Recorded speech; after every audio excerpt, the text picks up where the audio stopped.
میں مجبور کھڑی تھی اپنی عزت نیلام کرنے کے لیے، کیونکہ میری ننھی سی 6 سالہ بیٹی 2 دن سے بھوک کے مارے بلک رہی تھی اور ہمارے گھر کے چولہے میں آگ جلے ہوئے بھی کئی دن بیت گئے۔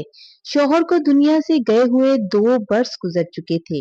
اس کے جانے سے بعد ساری کائنات جیسے ویران ہو گئی تھی۔ فیصل جب زندہ تھا تو زندگی سکون اور خوشیوں سے بھری ہوئی تھی۔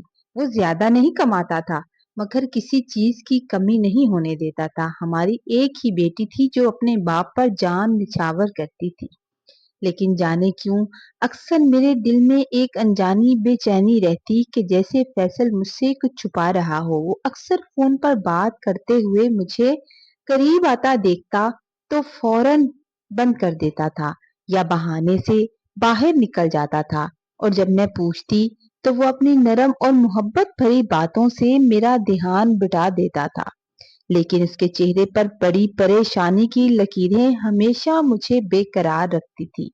وہ ٹرک چلا کر روزی کماتا اور گھر کی ضرورتیں پوری کرتا تھا۔ ایک دن وہ ٹرک لے کر نکلا تو شام تک کوئی خبر نہیں آئی۔ ٹرک پہاڑ سے گر کر تباہ ہو گیا ہے اور ایک جھلسا ہوا لاشا میرے دروازے پر لا کر کہہ دیا گیا کہ یہ میرا شوہر ہے۔ میں اس کے جلتے وجود سے لپٹ کر بین کرتی رہی۔ میری معصوم بچی اپنے باپ کے لیے تڑپتی رہی اور کچھ لوگ ہمیں تسلی دے کر رخصت ہوتے گئے۔ 2-3 دن کے اندر ہمارا گھر بالکل خالی ہو گیا۔ رشتے دار اور جاننے والے سب منہ موڑ گئے کہ کہیں صبح شام ہمارا بوجھ ان کے کندھوں پر نہ پڑ جائے۔ یوں میں اور میری بیٹی اکیلے رہ گئے، بھوک اور بے بسی کے سمندر میں ڈوبے ہوئے۔ سب لوگ آس پاس سے میرا ساتھ چھوڑتے جا رہے تھے، کہیں ان پر میری اور میری بچی کی کفالت کی ذمہ داری نہ آن پڑے۔ میں اور میری ننھی بچی بے بسی اور مجبوری میں کھڑے ہی رہ گئے۔ شروع میں گھر میں جتنا تھوڑا بہت روپیہ پیسہ یا زیور رکھا تھا بیچ کر ہم پیٹ پالتے رہے، لیکن جب سب ختم ہو گیا تو گھر کے سامان ایک ایک کر کے چیزیں بیچنے لگے۔ میں نہ پڑھی لکھی تھی نہ ہی کسی ہنر سے واقف تھی، اس لیے سوچ رہی تھی کہ اپنی بچی کو کس طرح پالوں گی۔ ایک دن گھر سے نکلی اور ایک اسکول جا پہنچی۔ پرائیویٹ اسکول کی ایک میڈم سے کہا کہ مجھے کسی کام پر رکھ لیں اور کچھ ایڈوانس پیسے دے دیں تاکہ میں اپنی بچی کے لیے کھانا لے جا سکوں، لیکن اس میڈم نے طنزیہ انداز میں کہا کہ ابھی تو تم آئی ہو اور ایڈوانس پیسے مانگ رہی ہو، ایسی کہانیاں سنانے والی تو یہاں بہت آتی ہیں، نکلو 1 منٹ کے اندر یہاں سے نکلو ورنہ میں باہر نکال دوں گی خود تمہیں۔